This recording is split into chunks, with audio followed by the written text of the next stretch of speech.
This spring, transform your outdoor space into a regular gathering place for you and your loved ones with help from Ashley. Whether you're into wicker, teak, or driftwood-inspired furniture, we've got the look you're going for.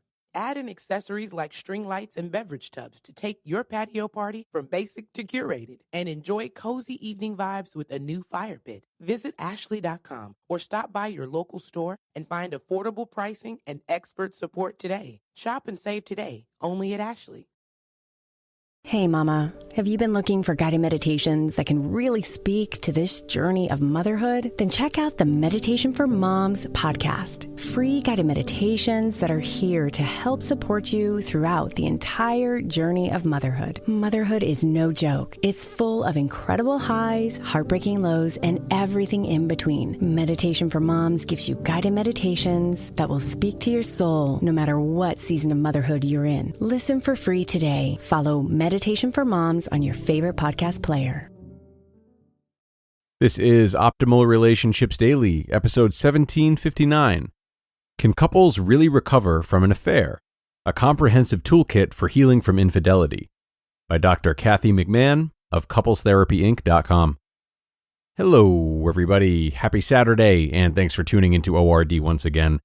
I'm your host and narrator, Greg Audino, and I'm so glad to have you here today as we discuss a topic that often lurks in the shadows of relationships, something we try to avoid talking about at all costs, let alone taking part in, that being affairs. How can we better understand them, and how can we better understand the recovery process for both partners as well? We're going to find out today. Let's jump into this article and start optimizing your life. Can couples really recover from an affair? A comprehensive toolkit for healing from infidelity.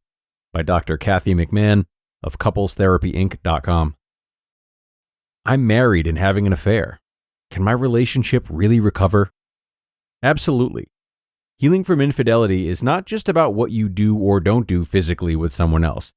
It's the distance and the active turning away.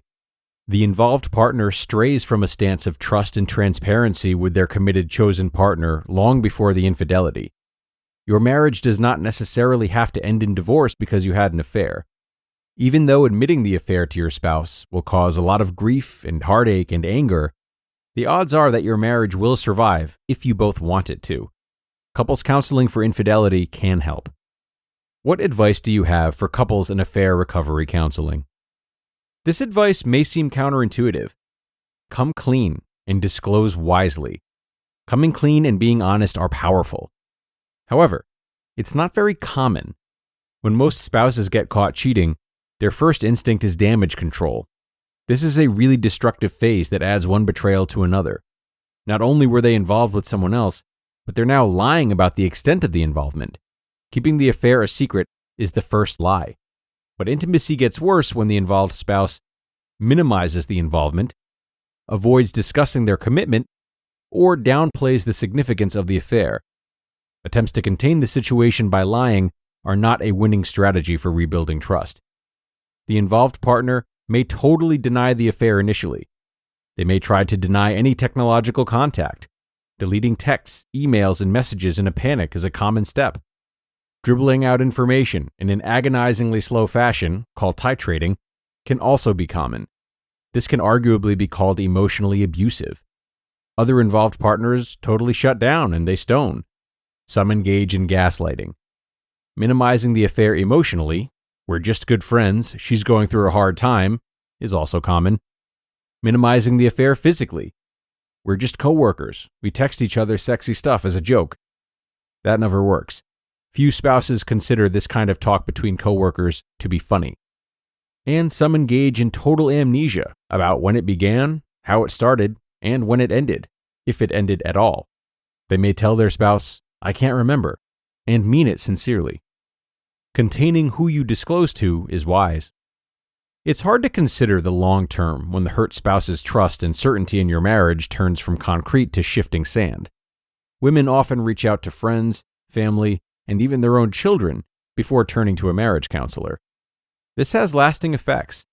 If the marriage does survive the affair, very often it does so with broken friendships or parental relationships when the news is broadcasted widely. Who you tell about this affair is a serious matter to consider. Running to a family member who has been vocal about their dislike for your partner creates a ripple effect, as most of us like to announce, "I was right about him or her," to whomever will listen. Affairs are confusing to both partners. Being labeled the unfaithful spouse or the betrayed spouse is often destructive in infidelity counseling and the recovery process. We prefer the terms hurt and involved partners, rather than talking about people who cheat, and we encourage other infidelity therapists to do the same. In treating infidelity, a couples counselor's primary role is to help the couple survive infidelity, not stigmatize spouses. Involved partner.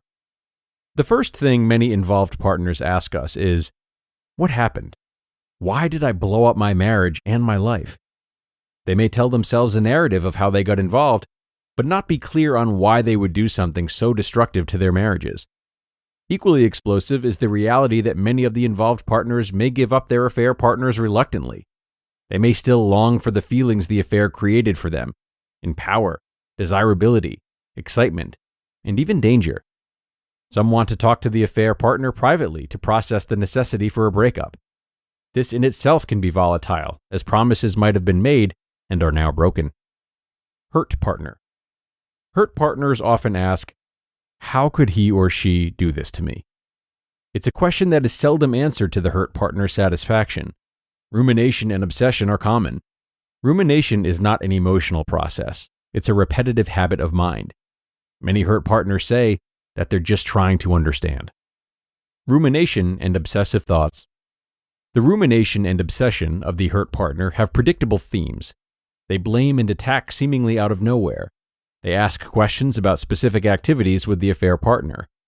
While they're trying to ease the pain by knowing, intimate details of the affair are more likely to torment them with an ever-widening circle of toxic detail rather than heal. Feeling betrayed, partners can raise their voices, be full of rage, threaten divorce, or be utterly inconsolable. They are often no less restrained in the therapist's office.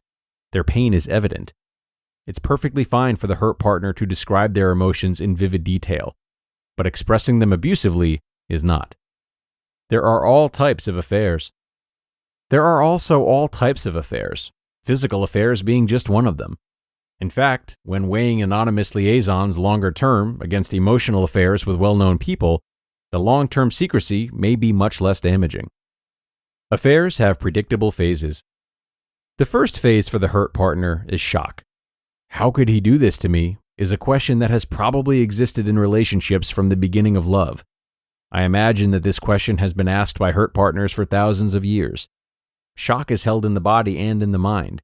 Numbness, trance, disbelief, and then rumination and obsession. Science-based couples therapy directly works with this aspect of affair recovery. What happens next? Affairs are among the most destructive and disruptive forces in married life. For many couples, managing fear, rage, and soul-shaking grief take up all of their emotional energy for months or even years. We caution the hurt partner to focus on their own self-care. Normal eating, sleeping, and exercise are important first steps. You just listened to the post titled, "Can Couples Really Recover from an Affair? A Comprehensive Toolkit for Healing from Infidelity," by Dr. Kathy McMahon of CouplesTherapyInc.com. So, you open Google Chrome on your phone, you're hunting for a super rare first edition vinyl of a band you're obsessed with, when you're supposed to be working. But this site you tapped on seems pretty shady. And Daryl from IT just jumped up from his desk. Oh no, he's coming your way. It's a good thing built-in malware protection keeps you safe and sound. Not from Daryl, though. Sorry. There's no place like Chrome. Download Google Chrome on your phone. I want to be where the people are. Ariel, this obsession with humans has to stop. I just want to know more about them. I can help you Become human. The wait is finally over. Ariel, come on. For the movie event of the summer. You ready? I'm ready. Part of that world. Get your tickets now. What are we waiting for? Let's go, let's go, let's go! For Disney's The Little Mermaid in theaters May 26th. Rated PG. Parental guidance suggested. And thanks so much to Dr. Kathy for this article. again, about some highly important subject matter. Now, one part she mentioned was particularly interesting to me, that being the fact that involved partners start to detach from the hurt partners well before infidelity actually takes place. They may withhold certain parts of themselves, not being entirely transparent, as she said, and normalizing that over time and, making it a way of life until it devolves into an affair. Now, to me, this serves as an opportunity for all of us to ask ourselves how we might be doing this in our relationships. Now, surely we all have our own lives separate of our partners. That's healthy. But where might those lines be getting blurry, if anywhere? In what types of ways might you be disengaging that you didn't before, or that you wouldn't appreciate if your partner was doing? What excuses might you be making that you never would have thought you'd make prior to what's become a long list of justifications? And look, these types of self-reflection questions are not made to make you hunt yourself down and look for signs of infidelity that are not there. They're nothing to be scared of. Rather, these are opportunities to check in with yourself about whether or not you are holding on to more than you'd like to or ever thought that you would, and why that might be, and working with these feelings so as to minimize the chance that they may one day translate into inappropriate behavior, whether that means an affair or some other form of detachment that is not healthy for your partnership. It's a great thing to keep tabs on no matter how old or how healthy your relationship is. So with that, it's time to get going, everyone. Thank you so much for being here today and listening until the end. I hope you took something valuable from this article. It seems to me that there was something for everybody, whether or not you have or ever will be on either side of an extramarital relationship. So enjoy your day, everybody. Be safe, and I'll talk to you again tomorrow, where your optimal life awaits.